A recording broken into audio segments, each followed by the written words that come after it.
Alors Raoul, qu'est-ce qu'on te reproche concrètement? Bon, l'histoire est un peu ambiguë parce que lorsque je lis sur la toile, il était mercredi le 14, figurez-vous, un 14 février en plus. Donc, j'étais encore chez vous, en Côte d'Ivoire. J'ai vu sur Internet partout que Raoul Christophe a viré les Vision 4. Bon, je sais que généralement, les gens chez nous aiment bien s'amuser comme ça avec des personnalités médiatiques. On prend une histoire, ça devient viral.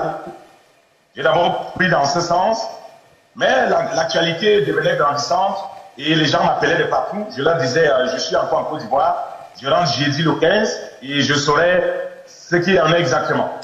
Donc, je suis revenu le 15, jeudi, comme je l'avais annoncé, et j'avais demandé à des gens de chez nous, des responsables, que si la rumeur n'est pas vraie, qu'ils fassent un communiqué pour démentir la rumeur, parce que j'étais dans un autre pays, il y a beaucoup de personnes qui me connaissent en dehors du Cameroun, et puis si tu rentres au Cameroun et tu vas te présenter au nom de Vision 4, alors que dans la tête des gens, on a raconté que tu as été viré, il fallait qu'on me rétablisse dans mon honneur.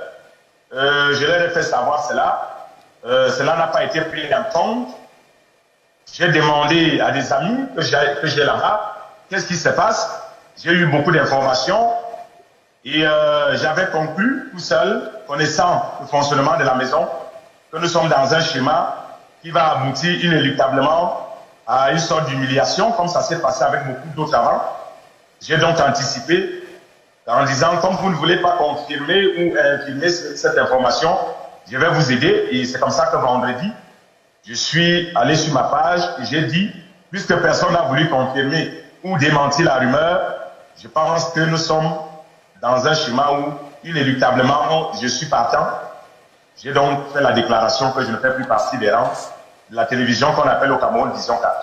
Voilà toute l'histoire en gros. D'accord, Christophe. Alors, je suis un peu emmerdé. Alors, les informations te sont parvenues depuis le Cameroun. Est-ce que tu as eu le temps de vérifier ce qui t'est parvenu comme information avant de justement prendre la décision de quitter la chaîne? C'est pour ça que je vous disais tout à l'heure, les responsables de la chaîne savent comment ça se passe. Lorsqu'une information relève d'un employé de la maison, pilule la toile. Parce que bien avant, il y a eu des informations sur moi où on a fait des communiqués pour démentir. Et nous sommes actuellement dans le cas de la chaîne. Nous, à cette époque-là, ils sont actuellement dans une situation assez critique avec le fait que leur directeur général, M. Bruno Bidjan, a été mis aux arrêts. Et il y a eu beaucoup d'informations autour.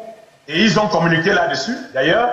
Et on dit que leur journaliste qui leur représentait à la CAN a été viré. Je pense qu'ils auraient dû démentir l'information pour remettre tout le monde d'accord. Et c'est ce que j'ai d'ailleurs demandé. Je l'ai fait savoir. Mais personne n'a eu le courage de démentir l'information. Et moi, quand je suis revenu au Cameroun, j'ai mes sources en interne. Je me suis renseigné de ce qui se passait. On m'a fait savoir que la maison n'était pas très contente de moi du fait que j'avais laissé entendre, je cherche encore où j'ai dit cela, j'avais laissé entendre que le communiqué qui faisait état de se désolidariser du directeur général qui est actuellement aux arrêts par rapport à une vidéo qu'il a faite sur la vie chère, que je l'avais fustigé. Et que cela est passé très mal au sein de l'entreprise. Ça, c'est la première information qu'on m'a donnée. Et puis d'autres petites informations comme quoi j'avais signé un contrat de travail en Côte d'Ivoire. C'est pour cela que depuis que la CAN est finie, je ne peux pas revenir. Bon, toutes ces informations-là, j'ai dit, bon, ça, ce sont des ragots. Il faut quand même que la maison confirme que je ne suis pas licencié comme tout le monde le sait déjà. Quand je descendais à l'aéroport, les gens me disaient, tu vas nous manquer à Vision 4. Il y a même certains de vos collègues là-bas, pendant que j'y étais, qui me disaient, Yako. Vous voyez? Donc, du coup, j'ai voulu simplement qu'on fasse un petit communiqué, même sur leur page officielle, pour dire aux gens que l'information qui pilule la toile depuis sur le Raoul Christophe, le grand reporter, est fausse. Mais personne n'avait l'intention de démentir l'information. D'accord, Raoul.